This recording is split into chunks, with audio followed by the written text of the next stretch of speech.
दोस्तों, लॉकअप 2 में आकांक्षा ने किया गौरव को एक्सपोज।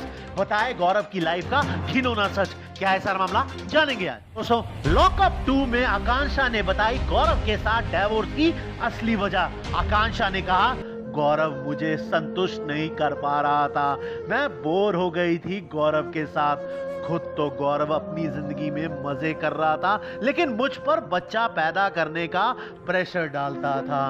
मैं भी अपनी जिंदगी अपनी मर्जी से जीना चाहती हूँ।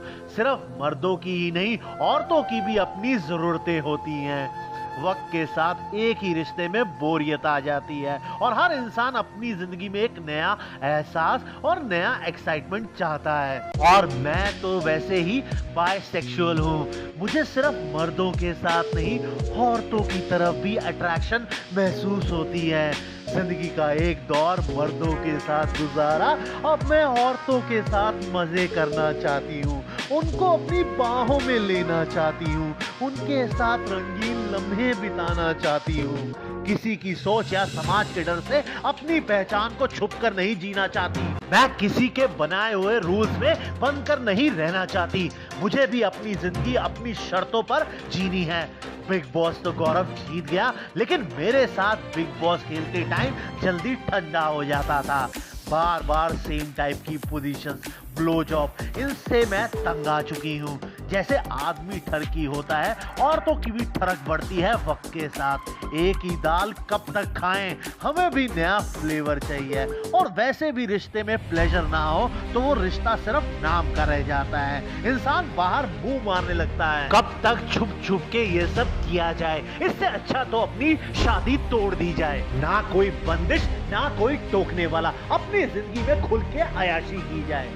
बताओ दोस्तों, गौरव और आकांक्षा ने अपनी बढ़िया एक्टिंग से फैंस को बेवकूफ बनाया। अपने दर्दनाक फैसले यानी कि तलाक को अनाउंस करने के लिए लॉकअप 2 रियलिटी शो का सहारा लिया। इन लोगों के कोई मॉरल्स नहीं है। इन्होंने शादी का मजाक बना दिया है। ये अपनी शादी जैसे पवित्र रिश्ते को सिर्फ टीआरपी और पब्लिसिटी के लिए यूज करते हैं। हर इवेंट में दोनों साथ दिखाई देते थे। बर्थडे पार्टी बनाएगी और ऑडियंस का फुद्दू बनाया। ये भी कहा जा रहा है इनके बीच में एग्रीमेंट हुआ था जिसकी 4 शर्तें थी। पहली शर्त ये थी, जब तक हम लीगली डिवोर्स नहीं ले लेते तब तक हम अलग अलग रहेंगे।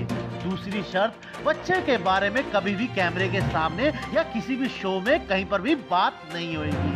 तीसरी शर्त, दोनों प्रोफेशनली एक दूसरे को सपोर्ट करेंगे। और चौथी शर्त थी, पब्लिक में सेपरेशन की बात नहीं की जाएगी। दोनों आपस में सेटिंग करके बैठे थे और ऑडियंस का बेवकूफ बना रहे थे। इन लोगों को तो बॉयकॉट करना चाहिए।